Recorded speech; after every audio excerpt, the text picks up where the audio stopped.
So Donald Trump has finally removed the tax Islam on NATO after they had meeting and discussed about Greenland.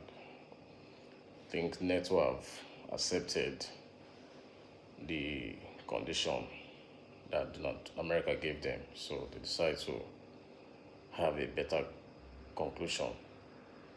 So Donald Trump have removed all the tax Islam on NATO. America, whatever they want, they always try to get it.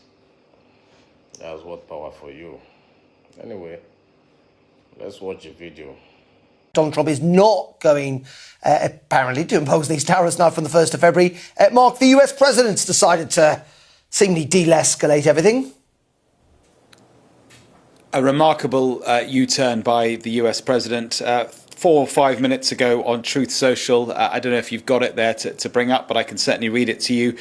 He says, based on a very productive meeting I've had with the NATO Secretary General Mark Rutte, we have formed the framework of a future deal with respect to Greenland and, in fact, the entire Arctic region. This solution, if consummated, will be a great one for the United States of America and all nations. Based on this understanding, I will not be imposing the tariffs that were scheduled to go into effect on February the 1st. He goes on to say additional discussions are being held concerning the Golden Dome as it pertains to Greenland. Further information will be made available as discussions progress. And he concludes J.D. Vance, the Vice President, and Marco Rubio, Secretary of State, Special Envoy Steve Witkoff and various others, as needed, will be responsible for the negotiations. So he is framing it as some sort of a breakthrough and that discussions have taken place, which means that that Europe and Greenland and Denmark have met his demands and therefore the tariff threat has gone away. I think the reality probably is that from face-to-face discussions, not least with Mark Rutte, the NATO Secretary General, former Prime Minister of the Netherlands, of course, with whom Donald Trump has a very good relationship. He's the guy that called Trump daddy a few months ago.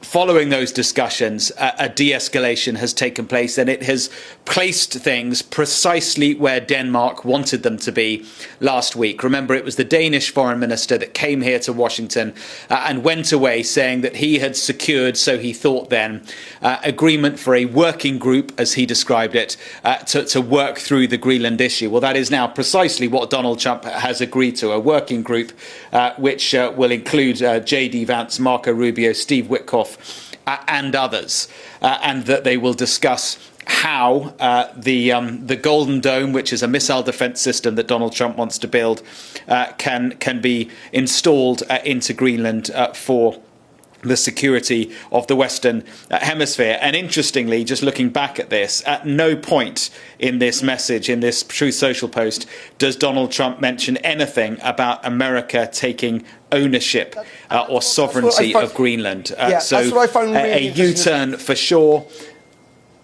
Yeah, go on, Darren. That's what I found really interesting, Mark, is that not only does it seem a U-turn on tariffs, and following that conversation with Mark Rutte, he does seem to have, in this one Truth Social, seem to have moved away entirely from a sense that he wants to own Greenland.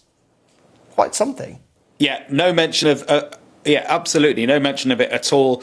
And so a massive relief, I would think, for certainly for the people of Greenland, for Denmark. But he does want some military apparatus in Greenland, which, of course, he could have always had in the first place, because that is that is under the 1951 treaty that Denmark has with the United States. So there we go. Absolutely extraordinary U-turn.